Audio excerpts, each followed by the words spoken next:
and welcome to the Financial Bunny TV. My name is Nicolette Mashile. I'm also known as your Financial Bunny. Yes, it's been an absolutely fantastic day here at the Goalkeepers event.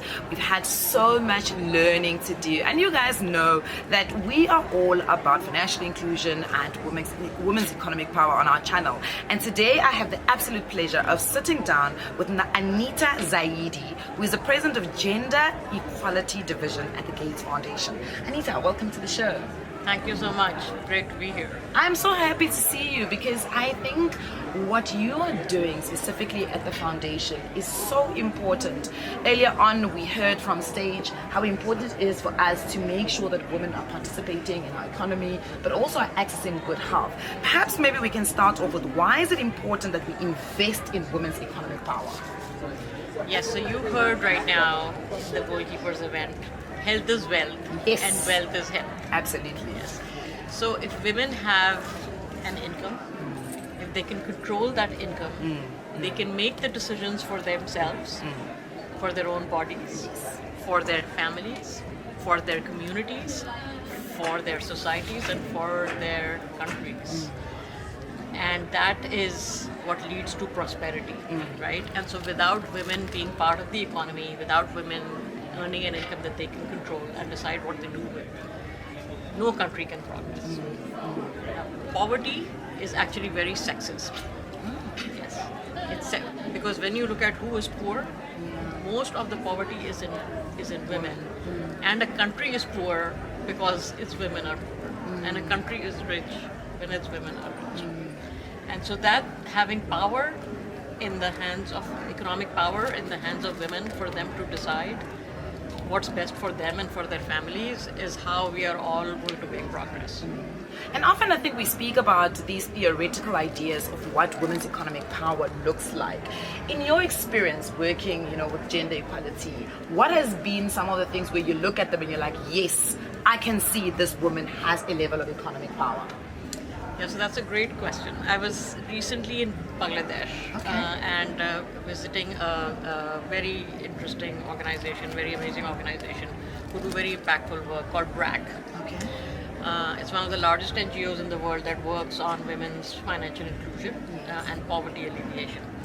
And I met so many women who started out with being like extremely poor, nothing to their name, shelterless, who through participating in the poverty alleviation program and then earning an income, then starting a business, growing their business, hiring employees. Some of them had 200 employees and were exporting all over the world. Amazing. It was just meeting these women, you could just see how they had transformed themselves, how proud they were of what they were doing, and how proud they were of what they had achieved and how they could help so many other women, right? By being role models. Yes. And so that to me just really brought home what power means, how they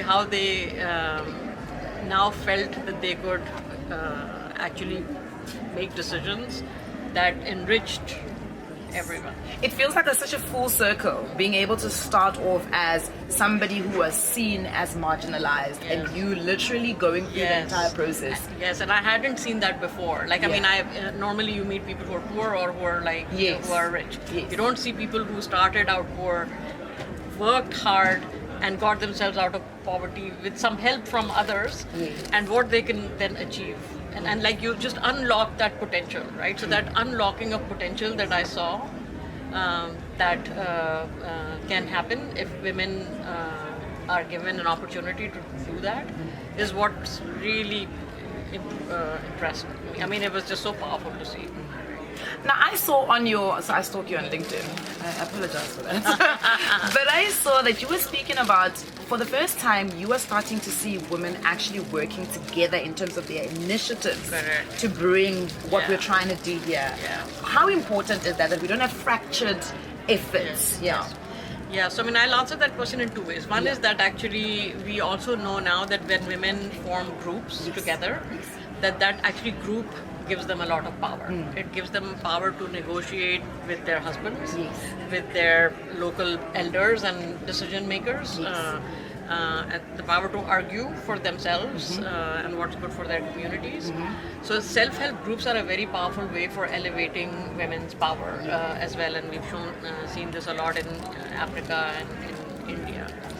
The other way is by thinking about how do we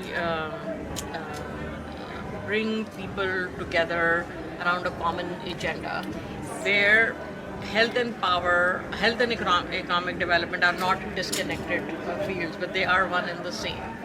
If a woman has access to contraception, she wants to plan her future, she wants to plan her family, she wants to work, right? And if she doesn't have access, she will have a baby that is not the right time for her to have a baby. She may be a child herself, right? And that ruins her whole future. You have a baby as when you're yourself a child, and also is very has very bad health outcomes for herself and for her baby. So those things, seeing the connection between those and talking about them together is something that we're trying very hard to do.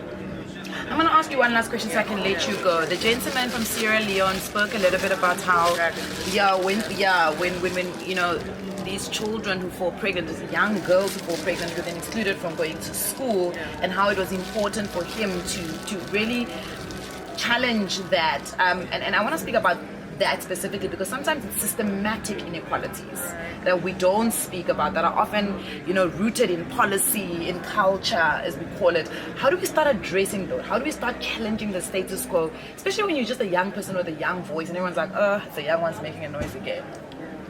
So, you know, one of the things that I feel, this is true, wherever you're born, if you're born a girl, your life is harder. Okay? So that recognition is very important because people will say, yes, you can't do this, you can't do that. Lily talked about shame, right? Shaming you at puberty, shaming you for how you talk, how you sit, how you dress. Okay, so when we start addressing these issues and making people aware, everyone aware, but especially policymakers, about how something that they think is very small is actually such a huge impact negatively on women's lives. Why can't women work? Is a very important question to ask. Well, they face so many barriers. First of all, illiteracy. They didn't get an opportunity to go to school. They might have unwanted pregnancies, lack of childcare, mobility issues. Forced immobility actually often is a very big problem in South Asia where women are not allowed to go out of the home to earn an income. So all of those barriers are compounding, right? If you're poor, they're much worse. And so unless we understand these barriers, how many of them are cultural and norms, many of them are, but many of them are not even, people are not even aware that that's a norm and a barrier that's holding women back, that is holding girls back. So we have to address those by laws and by talking about norms change. And that's where that self-help group types of bringing women together and talking about these issues and trying to change them can be a very powerful approach. There's a question we ask on the channel, because the channel is all about saving and investing, that we usually ask. But I'm going to forego it because there's a follow-up I want to ask on that. Often in South Africa, we hear this narrative that if you are empowering young girls and you keep pushing them to the forefront, you're leaving the young boys behind. So how do we make sure that we don't do that? See, that's a very common thing that people believe, that that if you're talking about girls, it's at the expense of boys. Right? But actually, lifting up girls lifts everyone up because it makes the society better. It makes more prosperous societies that creates more opportunity for everyone.